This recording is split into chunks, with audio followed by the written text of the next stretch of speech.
1 tablespoon was perfect. They were seasoned, they were flavorful, but they were not too salty.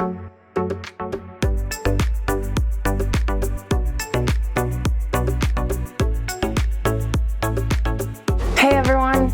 Today we are making a burger and fries seasoning.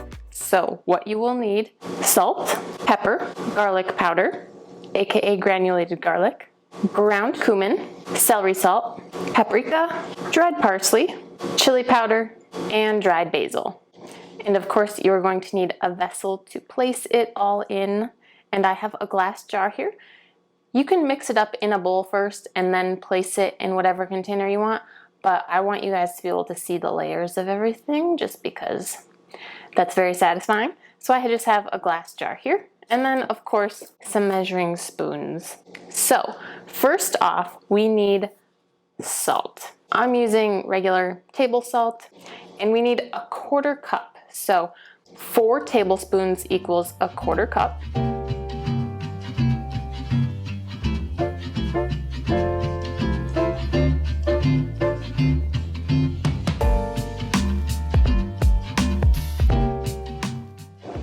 Quarter cup of salt, 2 tablespoons of paprika,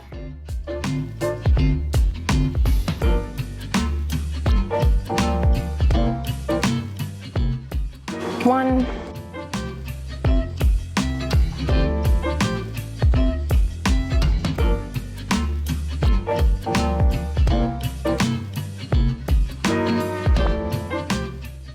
two, 1 tablespoon of garlic powder.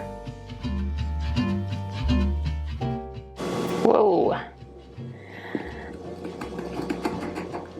a little out of control. That's okay.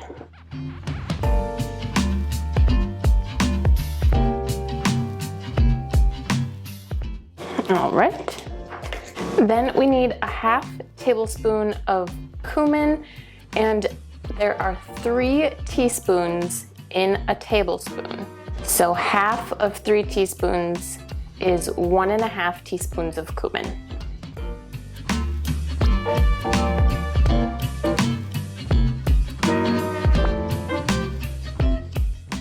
There's 1.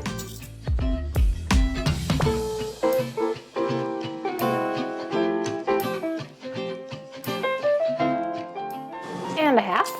Then we need a 1/2 tablespoon of pepper. So again, 1.5 teaspoons of pepper.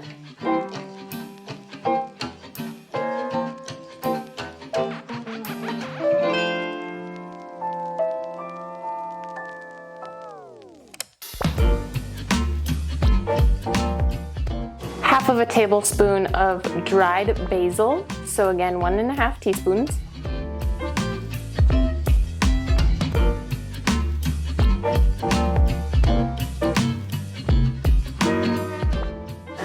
A 1/2 tablespoon of dried parsley.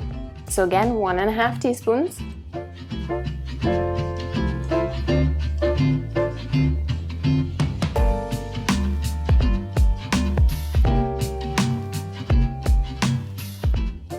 One teaspoon of chili powder.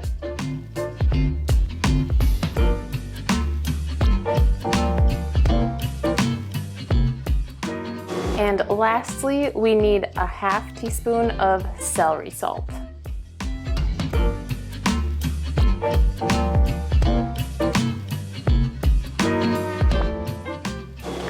So I have a very large jar for my mix. You can always, I would say, start out with just a single recipe, try it, see how you like it, and you can always double, triple, quadruple a recipe, depending on if you like it or not. So let's go ahead and give this a mix. If you have a mini whisk, that would work great, but a fork will work.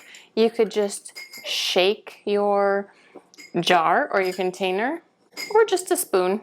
Whatever works to get everything all incorporated, everything up from the bottom, so that when you go into your jar, your container, to scoop out some seasoning, you will get equal parts of every ingredient that we added. Lots of salt on there. I'm just going to shake and roll my jar.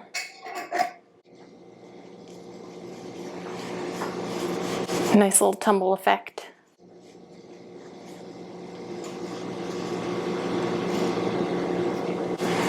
All right, so once you have everything well incorporated, I'm going to tell you how to use this.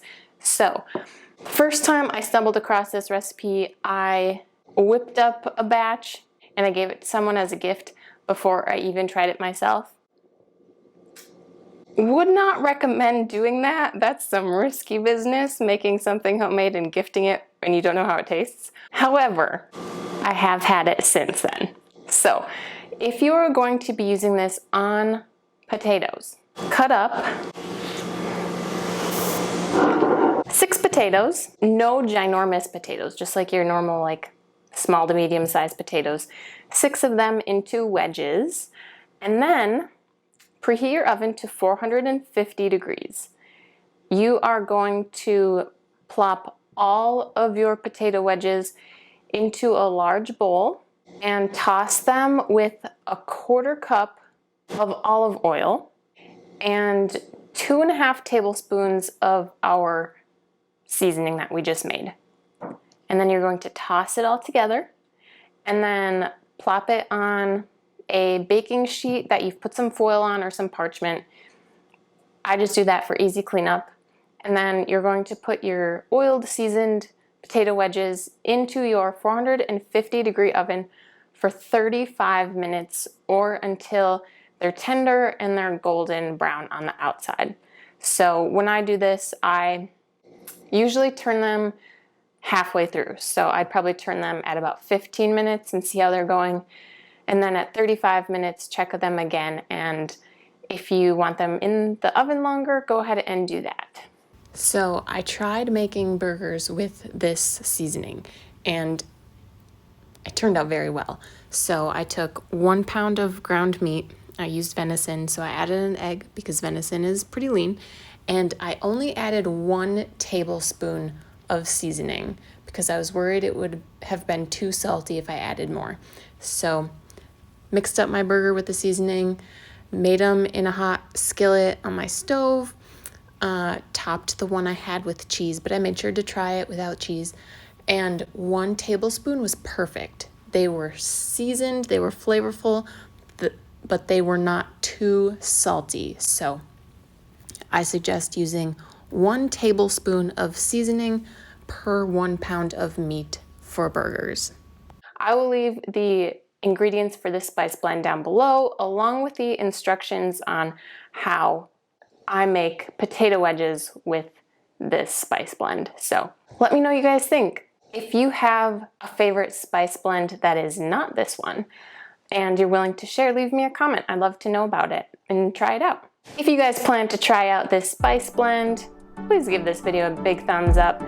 If you like this video, try out this video or maybe even this video, and I will see you guys there.